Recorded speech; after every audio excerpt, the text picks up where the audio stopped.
D. Los sondeos a realizar podrán ser de los tipos indicados a continuación. 1. Sondeos con recuperación continua de muestras alteradas mediante la herramienta de penetración estándar. Servirán para evaluar la consistencia o compacidad de los materiales superficiales de la zona I y de los estratos resistentes de las zonas 2 y 3. También se emplearán en las arcillas blandas de las zonas 2 y 3 con objeto de obtener un perfil continuo del contenido de agua y otras propiedades índice. No será aceptable realizar pruebas mecánicas usando especímenes obtenidos en dichos sondeos.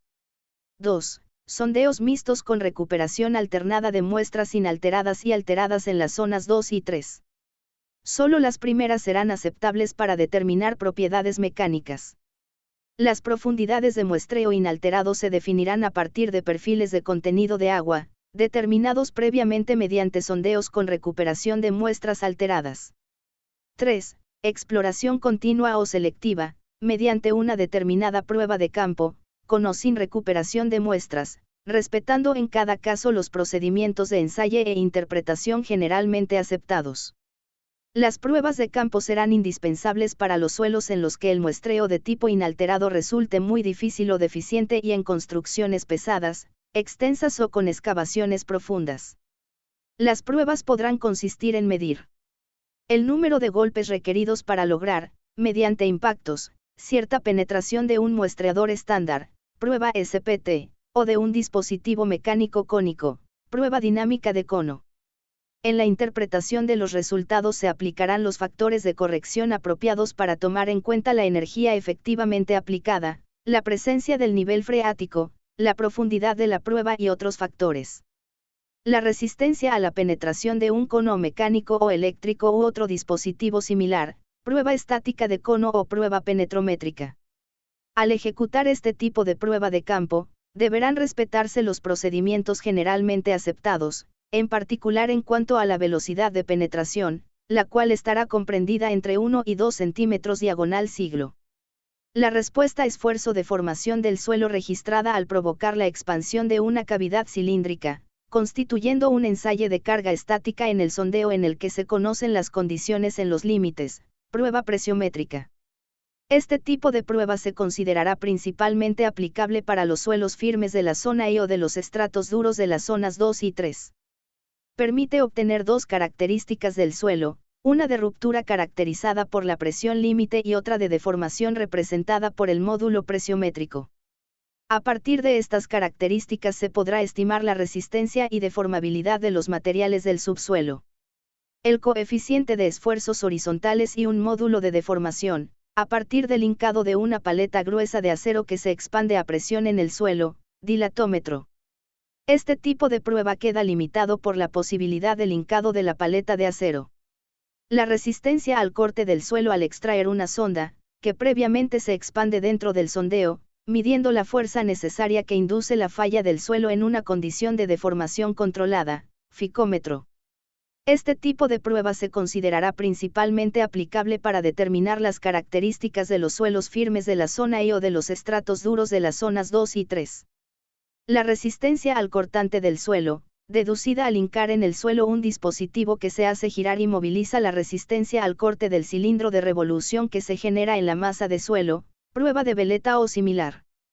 Este tipo de prueba se considerará principalmente aplicable a los suelos blandos de las zonas 2 y 3.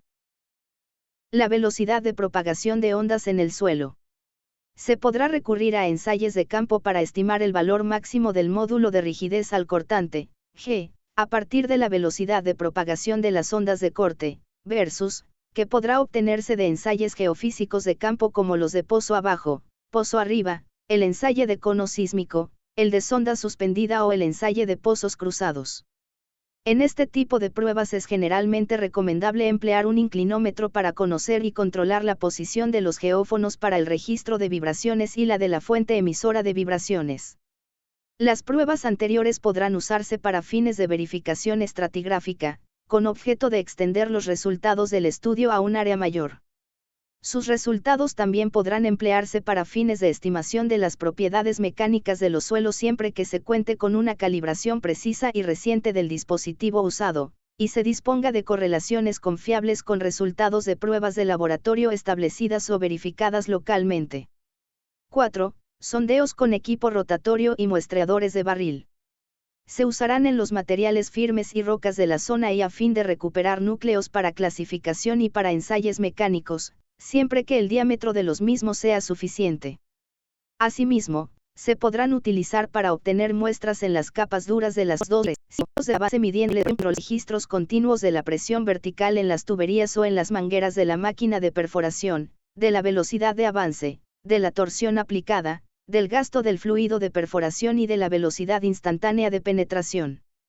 Serán aceptables para identificar tipos de material, variaciones estratigráficas o descubrir oquedades. 2.4 Determinación de las propiedades en el laboratorio. Las propiedades índice relevantes de las muestras alteradas e inalteradas se determinarán siguiendo procedimientos aceptados para este tipo de pruebas. El número de ensayos realizados deberá ser suficiente para poder clasificar con precisión el suelo de cada estrato. En materiales arcillosos, se harán por lo menos 2 clasificaciones y determinaciones de contenido de agua por cada metro de exploración y en cada estrato individual identificable.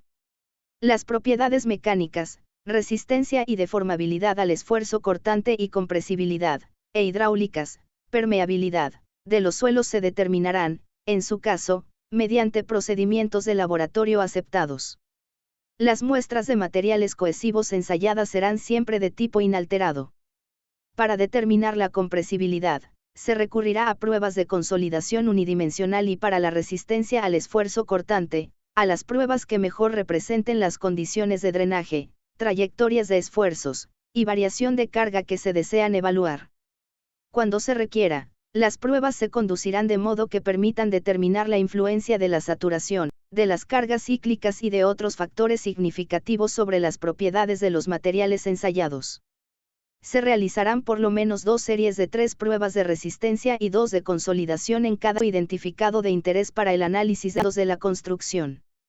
Para determinar en el laboratorio las propiedades dinámicas del suelo, y en particular el módulo de rigidez al cortante, G, y el porcentaje de amortiguamiento con respecto al crítico, a diferentes niveles de deformación, podrán emplearse los ensayos de columna resonante o el de péndulo de torsión, el ensayo triaxial cíclico o cíclico torsionante, o el de corte simple cíclico.